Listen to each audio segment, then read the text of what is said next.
নমস্কাৰ বন্ধুসকল, welcome to my YouTube channel. আজি আপোনালোকলৈ লৈ আহিছোঁ অসমীয়া ফকৰা আঁঠুৱা চাই ঠেং মেলাৰ ব্যাখ্যাসহ। তো আমি আহক এতিয়া ভিডিঅ'টো আৰম্ভ কৰোঁ। আঁঠুৱা চাই ঠেং মেলা। মহে কামোৰাৰ পৰা ৰক্ষা পাবলৈ আঁঠুৱা ব্যৱহাৰ কৰা হয়। আঁঠুৱাত ভৰি তৰি শুওঁতে আঁঠুৱাখনৰ বেৰ কিমান তালৈ লক্ষ্য কৰিহে ভৰি মেলিব লাগে, যাতে বাহিৰৰ পৰা মহে কামুৰিবলৈ ঢুকি নাপায়। আঁঠুৱাখন যদি চুটি হয় তেতিয়া আঁঠুৱাখন দাং খাই মহ কামুৰি সোমাব। তদুপৰি ভৰিত লাগি আঁঠুৱাখন ফাটিবও পাৰে।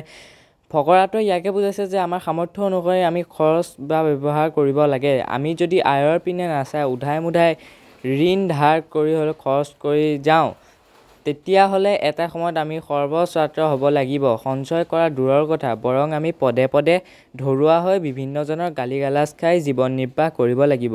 আনকি আমাৰ উত্তৰ পুৰুষৰ লাঞ্ছনা গাঞ্জনাও আমি সহ্য কৰিব লাগিব। সেয়ে আমি আঁঠুৱা চাই ঠেং মেলিব লাগে, অৰ্থাৎ অৱস্থা চাইহে নিজৰ কাৰ্য ব্যৱস্থা স্থিৰ কৰিব লাগে। ফকৰাটিয়ে এই মহৎ কথাখিনিকেই প্ৰকাশ কৰিছে। ধন্যবাদ।